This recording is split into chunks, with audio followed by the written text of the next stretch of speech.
Our whole life is just swallowed by pain. If you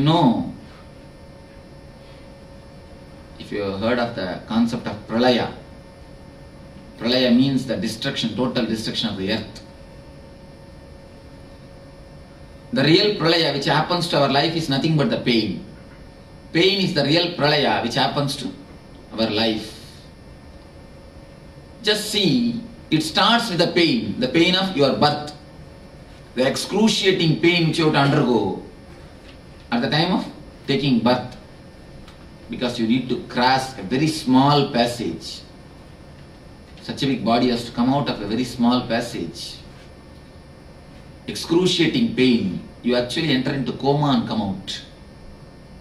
According to energy, according to the mystics, before entering into the birth, your consciousness enters into coma and comes out. That is why you forget the past life. You forget the past birth. Births. The excruciating pain, it starts with the pain only. Then the excruciating pain in the end. The death. Almost life is nothing but the bridge between pain and pain. If you see the Golden Gate Bridge from San Francisco to that side, which place? Just as the Golden Bridge connects these two places, the life is nothing but the pain to the pain. If you don't know how to work on this layer, if you know how to work on this layer, this can be simply transferred as a bliss. Yesterday we worked on the layer of darkness. This is much deeper layer. The deeper body is generally called as a spiritual body, but the word spiritual should not be understood as you understand. The name is given with a different connotation, different purpose. Because Sanskrit, I have no, they call it Adhyatmika Sarira. Adhyatmika has no word except spiritual in the English. But the Adhyatmika means in Sanskrit there is one more connotation, learning body. This body can teach you lot of things. If you can work on this body can teach lot of things to you in the life. So you can take in 2-3 ways the way in which this body can work. Anyhow, there is no need to bother the name. At least you understand and have the experience of that body. The pain, not only the physical pains, the psychological pains, the emotional pains. You bother only about the physical injury. But most of us don't bother about the psychological injuries. Physical injuries can be healed just by a little bit of medicine. But psychological injuries, they take a long time to get healed. When you fight with each other, you actually make psychological injuries. In ASP, if you remember the chisel and the hammer, continuous chiseling and hammering. That's what I always tell them. Instead of Mangal Sutra, at the time of marriage, we can give one chisel and hammer. One set of chisel and hammer to a husband, one set of chisel and hammer to the wife. Let both of you have chisel and hammer. That will be more appropriate, I think, truthful. Instead of covering the thorns with big roses. That is what everybody feels. See, at the time of marriage, you can see the photographs. Big smile.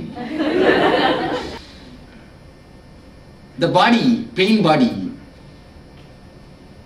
Actually, instead of translating, instead of giving you the meaning of spiritual body, if you understand the language of pain body, then you will be able to more understand this body.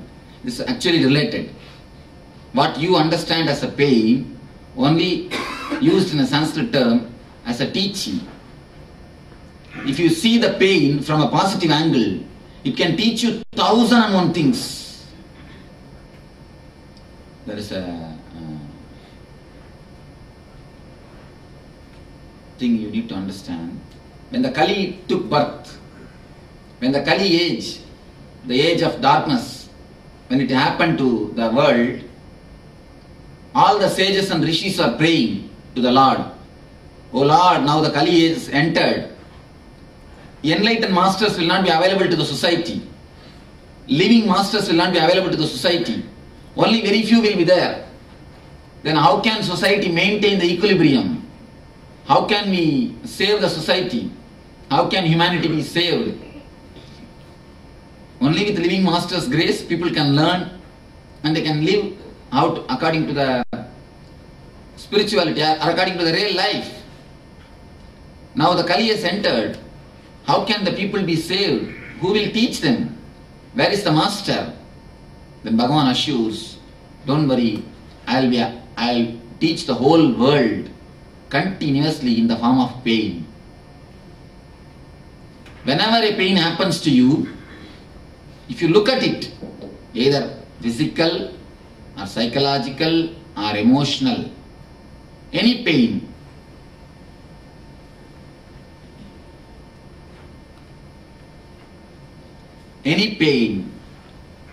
if you work on it, I think Kali has entered. Wanted to enter. I think he was just knocking the door. Oh, when he saw the photograph, he went away. Now we have no work here.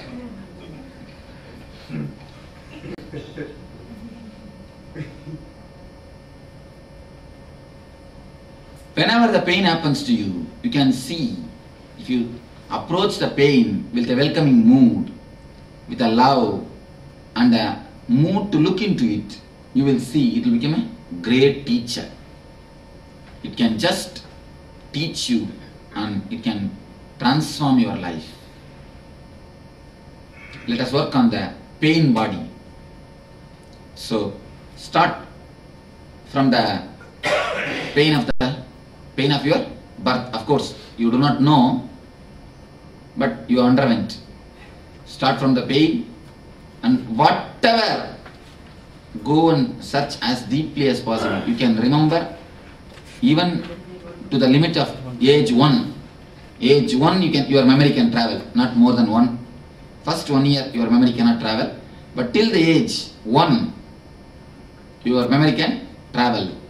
Dig out the pains and verbalize it. Then we will work with the next step. So then we will go further. Is it that most of our guilt can be classified as yes. You see, guilt is the psychological pain. I am talking about the major pains which you underwent physically, psychologically, emotionally, mentally. Everything. From when we were born till we were 1 year old? No. From 1 year old? From 1 year to now. Okay. The pain of yesterday when you are jumping and when you are doing the meditation, what pain happened? Till that. Start with your pains. Mind, you see, you have so much of chitta. Chitta means the memory. You see, somebody asked me, Swamiji, why so many Puranas are written by the masters and rishis? Why so many Puranas? One is enough. You see, one Purana is enough to follow, to live your life. You have such a big chitta, the memory, if it is not totally filled, then you will fill with junk. You will fill with all nasty things. That is why so many Puranas are written. That is why so many spiritual things are written. You should never get tired of reading the spiritual things or taking the spiritual stuff inside. But what we do? If you don't fill with the spirituality, with what else you will fill? With what else you will fill? All junk. All just really wasting the life. You do not know at the time of that when you reach the after 50 or 60, then only you will see the life is just dull. Seeing the same fellows in the cricket. You will see some the other guys will come. Better you read some of this like this few books. Should read at least Savitri and at least that one or two Vivekananda's. I missed the story. Let me catch the story. Hari the Lion. It's a beautiful story about how a man becomes enlightened, how a man starts searching, how he reaches a master, how he feels frightened when he sees the master, and then how he falls in love with the master, and how he becomes enlightened. Almost same trend of Savitri. Savitri is also same trend by Aurobindo. Ari, the line is from the Vivekananda. There was a big marriage ceremony in forest. Two lions, one lion is getting married. The lion's marriage was happening. Suddenly in the center of the stage, one rat came and started dancing. So much of music was going on. And suddenly one rat jumped and started dancing. After a few minutes, somebody interfered and stopped the rat. Hey, this is the marriage of lions. How can you come and dance? Who are you to come and dance here? The rat raised his head and told, hey, before marriage I was also lion only.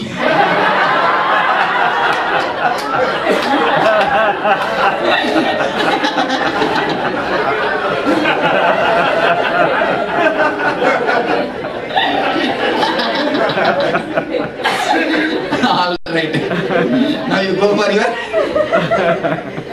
pain. You see, you are scared of roller coaster. Do you miss it?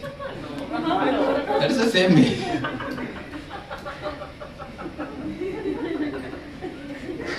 In the name of adventure, you get into troubles.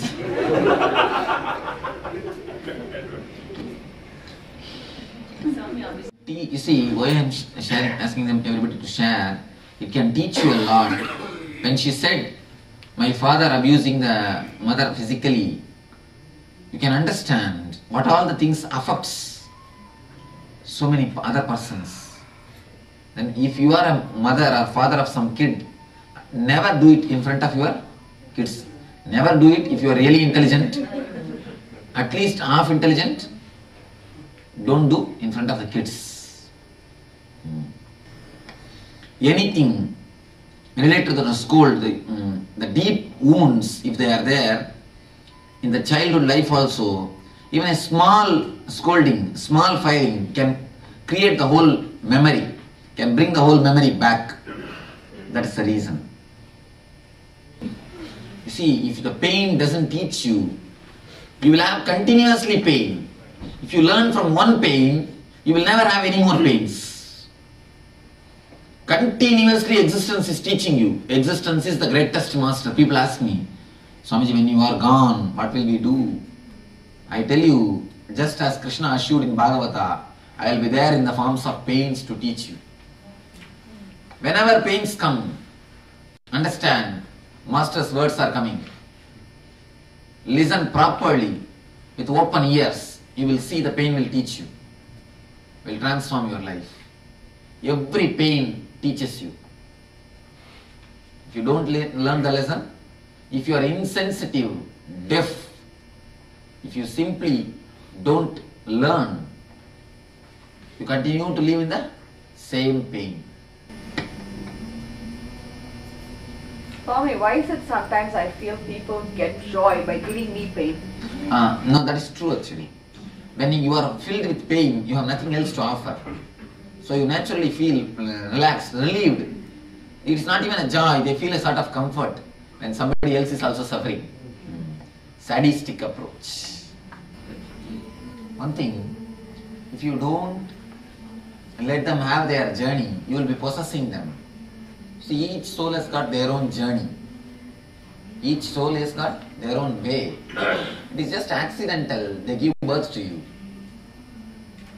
Just because they have given birth to you, you cannot possess them. You cannot expect they should be continuously with you. Just become more mature, grown up. Just be grown up person. Just grow up. Then you will see. You see, it is a psychological, I can say, physically you grow, but psychologically sometimes you don't grow. You always want somebody to lean.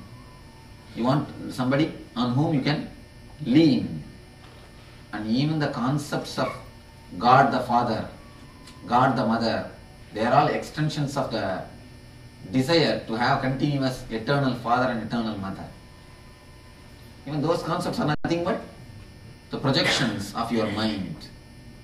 So, grow, just become more mature, understand, each soul has got their own journey, their own responsibility. So, if you let them go, if you don't have pain, they will carry on their journey. Otherwise, you will be a hurdle for their journey to be continued. So be very clear, real love you can show to your parents or the Pitrus is letting them carry their life. Don't hold, don't have any grief or the deep suffering or the pain. Try to slowly come out of it. So understand, each soul is independent. It is just coincidence. They took the post of your father. They took the post of your mother. It is only a duty. It is never a commitment. Each soul has got their own journey. In my life, something has happened. I had a small kit. Kit means the few devatas, murtis, which I used to everyday worship. You can see in my pictorial biography the photographs of that statues. Can you bring that? How many of you read that book? These are the idols I used to carry in a small kit, a small box. This Devi, Shiva, Parvati and Ganesh, and this is the gift of Buddhism, gift from Buddhism representing Buddha from Tibetan Buddhism. These are the idols I used to carry.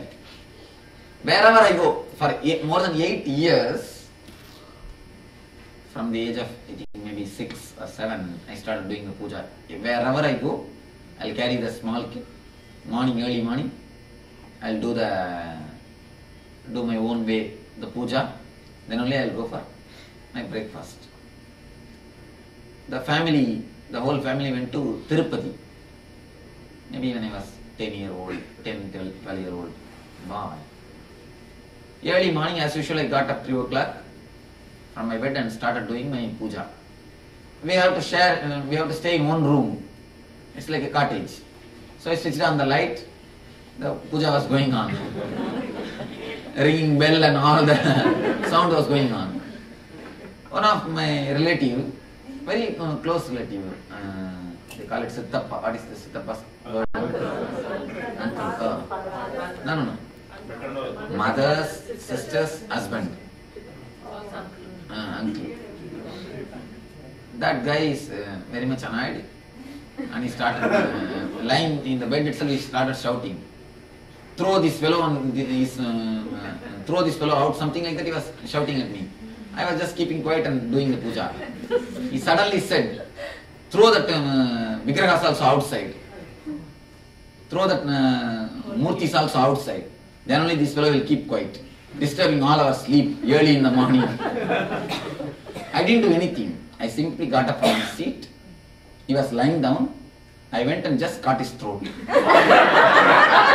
was a small boy. Now I remember vividly. I just crushed his throat. He started shouting, "Ah!" I told him, "One more word."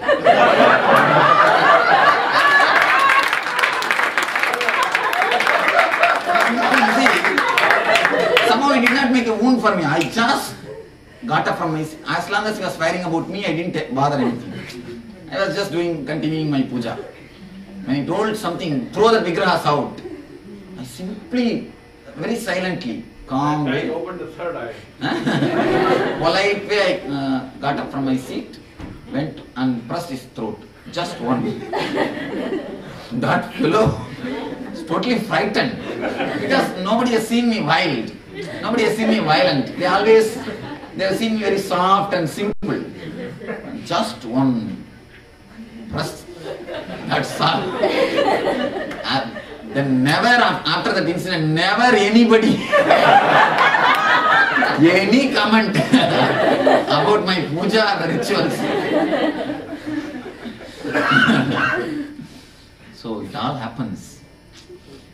The way in which we respond That is the thing. Sometimes you carry the wound, and sometimes if you are a little bold and aware, you don't carry the wound, you exactly show who you are, what you are to them.